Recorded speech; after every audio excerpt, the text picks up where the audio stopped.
विद्यालय के द्वितीय पीयूसी विद्यार्थियों का हिंदी विषय अध्यापन कार्य में स्वागत है। आज से हम हिंदी का पाठ पढ़ने जा रहे हैं।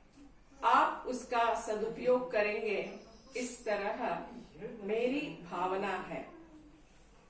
इस साल आपके लिए 8 गद्य पाठ है और 4 मध्ययुगीन कविताएं हैं। उसके साथ साथ 6 आधुनिक कविताएं हैं और 2 एकांकिकाएं आपके लिए रखी गई है। पहला जो पाठ है वह सुजान भगत, यह प्रेमचंद का पाठ है। दूसरा पाठ है कर्तव्य और सत्यता, श्याम सुंदर दास द्वारा लिखित यह निबंध है। तीसरा जो पाठ है वह हास्य व्यंग्य से भरा हुआ पाठ है, गंगा मैया से साक्षात्कार। यह पाठ डॉक्टर बरसानेलाल चतुर्वेदी ने लिखा हुआ है। चौथा जो पाठ आपके लिए रखा गया है वह मन्नू भंडारी की आत्मकथा पर आधारित कहानी है, एक कहानी यह भी। पांचवा जो पाठ है वह आपके जीवन के लिए बहुत ही उपयुक्त पाठ है। वह हमारे भारत रत्न मोक्षगुंडम विश्वेश्वरैया के बारे में बाल शौरी रेड्डी ने बहुत ही ज्ञानप्रद लेखन किया है। छठवां जो पाठ है वह चीफ की दावत, भीष्म साहनी की यह कहानी है। इसमें उन्होंने मनुष्य के स्वार्थ पर और माता की ममता पर बहुत सुंदर ढंग से अपने विचार प्रकट किए हैं। सातवां पाठ फिर व्यंग्यात्मक पाठ है, भोला राम का जीव। यह पाठ हरिशंकर परसाई ने लिखा हुआ है, जो आज भी उतना ही मायने रखता है। आठवां पाठ जो है वह यात्रा का वर्णन है। ममता कालिया द्वारा लिखा गया यह यात्रा वृत्त यात्रा जापान की नाम से प्रसिद्ध है और जापान की संस्कृति का परिचय इस पाठ के द्वारा हमें मिलता है। अब आइए हम मध्ययुगीन कविता की ओर बढ़ेंगे। इसमें आपके लिए 4 कविताएं हैं। उसमें सबसे पहली कविता जो है वह रैदास बानी। संत रैदास ने 3 पदों में अपने विचार इसमें प्रकट किए हैं। दूसरा जो काव्य है वह सूरदास के पद। कृष्ण के अनन्य साधारण भक्त सूरदास इसमें अपनी भक्ति का परिचय हमें कराते हैं। तीसरी जो कविता है वह रहीम के दोहे।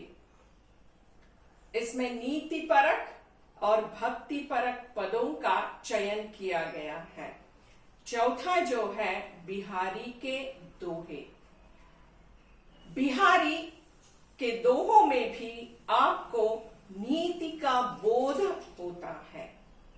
इसके बाद आधुनिक कविताओं का चयन किया गया है। उसमें सबसे पहली कविता है अधिकार, जो महादेवी वर्मा द्वारा लिखित बहुत ही सुंदर कविता है। इसमें महादेवी वर्मा ने अपने मर मिटने के अधिकार को शाश्वत बनाने की बात कही है। दूसरी कविता यह हमारे सभी कर्नाटक के लोगों के लिए चिर परिचित कवि कुवेंपु की कविता है वडवेगळु। उसका अनुवाद डॉक्टर विमला ने किया है गहने नाम से। बहुत ही सुंदर कविता है। गहनों का मोह बड़ों को होता है, छोटों को नहीं। यह बात उन्होंने इस कविता में बताई है। तीसरी जो आधुनिक कविता है वह नरेंद्र शर्मा की कविता है। इसमें कायर मत बन, इंसान को उन्होंने डरपोकता से दूर रहने के लिए कहा है। कुछ भी बन लेकिन कायर मत बन, यह संदेश उन्होंने इस कविता के द्वारा दिया है। चौथा जो है वह कुंवर नारायण द्वारा लिखित एक वृक्ष की हत्या। इस कविता में उन्होंने निसर्ग के प्रति इंसान की बेरुखी का वर्णन किया है। पांचवी कविता पूरे भारत का दर्शन पुण्यचंद मानव ने हमारे सामने प्रस्तुत किया है भारत की धरती नामक अपनी कविता में। छठवीं कविता जो है वह दुष्यंत कुमार द्वारा लिखी गई हो गई पीर पर्वत सी। इसमें क्रांतिकारी दुष्यंत कुमार ने अपनी गजल का परिचय हमें करवाया है। अब इस पाठ्य पुस्तक के द्वारा 2 एकांकिकाओं का चयन किया गया है और दोनों एकांकिकाएं बहुत ही महत्वपूर्ण है। पहली है सूखी डाली, जिसे उपेंद्रनाथ अश्क ने लिखी है। इसमें परिवार का महत्व, कुटुंब व्यवस्था की जिम्मेदारियां निभाने का बहुत ही सुंदर वर्णन किया गया है। और दूसरी जो एकांकिका है वह प्रतिशोध। राम कुमार वर्मा की यह एकांकी बहुत ही प्रसिद्ध है।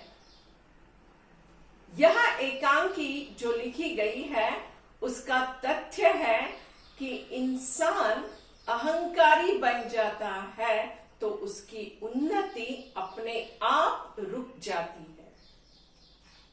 इस रुकावट को दूर करने के लिए एक पिता अपने पुत्र की प्रताड़ना किस प्रकार करता है इसका वर्णन किया गया है। इस तरह आपके लिए कुल 20 पाठ चयनित है। कविताएं और पाठ एकांकी सब मिलकर अगर हम देखेंगे तो 20 है। इसके साथ साथ आपको व्याकरण पर भी कुछ प्रश्न पूछे जाते हैं।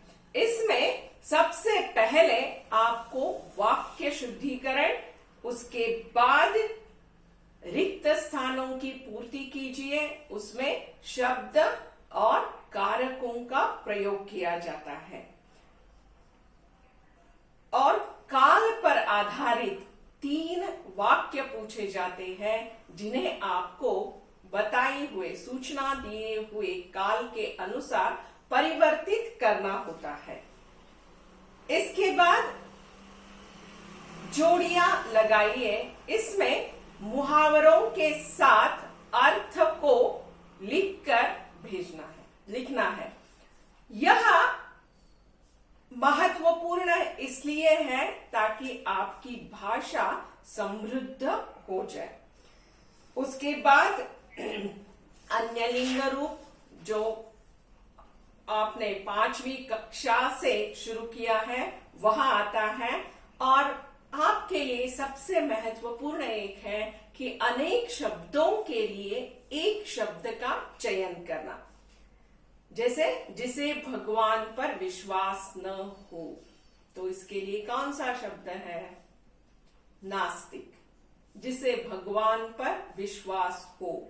इतना बड़ा शब्द का चयन करने के बजाय आप एक ही शब्द का प्रयोग कर सकते हैं जिससे आपकी भाषा प्रभावशाली बनेगी इस तरह ये 3 पूछे जाते हैं, उन्हें आपको लिखना है।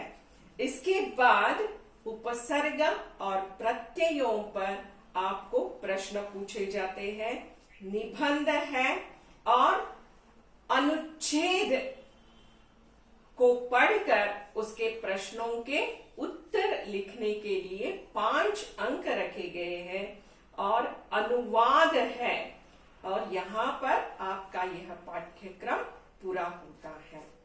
अब हम अगले भाग में पहला जो पाठ है उसका पठन करेंगे। पहला पाठ आपके लिए, जैसे मैंने बताया, सुजान भगत। यह प्रेमचंद का पाठ है। प्रेमचंद बहुमुखी प्रतिभा के हिंदी के जाने माने उपन्यासकार हैं, कहानीकार हैं। इन्होंने कई नाटक भी लिखे हैं और उसके साथ साथ केवल हिंदी में ही नहीं, उर्दू में भी इन्होंने अपनी भाषा का प्रभुत्व दिखाया है। नवाब राय नाम से वे उर्दू में अपना लेखन करते थे। उनका असली नाम धनपत राय था। उन्होंने प्रेमचंद नाम से कहानियां लिखना आरंभ किया। यह है प्रेमचंद हिंदी साहित्य में एक मील का पत्थर साबित हुए हैं, क्योंकि उनसे पहले जिन्होंने भी साहित्य की सृष्टि की है, वे सभी कहानियां, वे सभी कथाएं, उपन्यास सभी राजमहलों से संबंध रखती थी। लेकिन प्रेमचंद ने पहली बार सामान्य जनता के लिए अपनी लेखनी उठाई, खासकर देहाती लोगों के जीवन पर आधारित, किसान पर आधारित लगभग 300 कहानियां इन्होंने लिखी है। इसके साथ साथ उपन्यास भी इन्होंने लिखे हैं। सेवा सदन, प्रेमाश्रम, रंगभूमि, गबन, आभूषण और गोदान के लिए इन्हें ज्ञानपीठ पुरस्कार भी मिला है। ये सभी उपन्यास भी एक न एक संदेश हमारे सामने प्रेषित करते हैं। अब आपके लिए जो एक कहानी रखी गई है वह है सुजान भगत। इसके प्रमुख पात्र है सुजान, उसकी पत्नी बुलाखी, उसके 2 बेटे थे, एक भोला और दूसरा शंकर। बाकी सभी पात्र इसमें गौण हैं। अब ये गौण पात्र जो हैं, उनका हमें चयन नहीं करना है, क्योंकि यह जो कहानी है, यह पूरी कहानी सुजान के इर्द गिर्द घूमती है। इसमें सुजान एक किसान है, सीधा साधा, लेकिन बहुत ही परिश्रमी किसान है। जब उसके पिता इस दुनिया से गुजर चुके थे तो घर में कुछ भी नहीं था, लेकिन उसने खुद अपने परिश्रम के बल पर अपनी खेती को सोने की खान में बदल दिया। और उसके हाथ में क्या जादू था मालूम नहीं, वह जो भी बोता था वह फसल सोना बनकर ही निकलती थी। लगातार 3 साल उसने ईख बो दी और उधर गुड़ के भाव ज्यादा हो गए। लक्ष्मी इसके घर पानी भरने लगी। किसान की अपनी एक विशेषता यह होती है कि पैसा आते ही वह खुदगर्ज नहीं बनता, बल्कि समाज के लिए कुछ करने की चाह रखता है। इसी पर सुजान ने भी उसी के गांव में एक पक्का कुआं बना दिया। और कुएं के कारण वहां के बहुत से किसानों को अपनी खेती के लिए पानी आसानी से मिलने लगा। सभी सुजान की जय बोलने लगे। अब सुजान के घर में साधु संत आकर ठहरने लगे। गांव में अगर कोई शहर का ऑफिसर आ जाता था तो वह भी उसी की चौपाल में बैठ जाता था, खाना मिल जाता था। जो भी घर में अच्छा होता वह सभी अतिथियों को दिया जाता। किसान सुजान केवल क्या खाता था? रोटी और साग। सुजान के मन में धीरे धीरे आध्यात्मिक भाव बढ़ने लगा था। घर में भजन होने लगा, सत्संग होने लगा और एक बार सुजान के मन में आया कि उसे भी यात्रा करनी चाहिए। गया जाने की यात्रा के यात्रिक उसके गांव में आ पहुंचे तो उसने अपनी पत्नी से कहा कि क्यों ना हम चले जाएं। बुलाकी कुछ कहती है कि देखो अभी सभी पैसे अगर हमने गंवा दिए तो बाद में मुश्किल हो जाएगी, लेकिन सुजान यह एक अच्छा काम है, इसमें मीन में नहीं निकालना, हमें गया जाकर आना है। दोनों पति पत्नी गया के लिए रवाना होते हैं। गुरु मंत्र सुजान ले लेता है।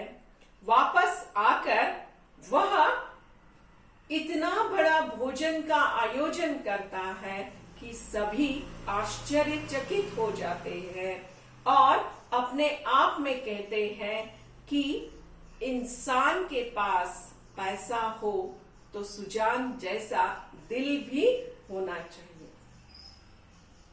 अब सुजान ने गुरु मंत्र लिया और सुजान किसान से भगत बन गया। इतने दिनों तक उसने कभी दूसरे के दुख को शायद ही समझा हो। कम से कम मजदूरी में वह मजदूरों से ज्यादा काम लेना चाहता था, लेकिन आजकल उसके दिमाग में आने लगा था कि मजदूरों का भी कोई जीव होता है। इसी तरह वह धीरे धीरे व्यावहारिकता से दूर जाने लगा, जिससे उसकी पत्नी और उसके दोनों बेटों को परेशानी होने लगी। इस परेशानी से उन्होंने सुजान को घर का भगवान बना दिया और पूरा व्यवहार अपने हाथ में ले लिया। एक दिन एक भिक्षुक द्वार पर आता है और चिल्लाने लगता है, कुछ मांगता है, याचना करता है।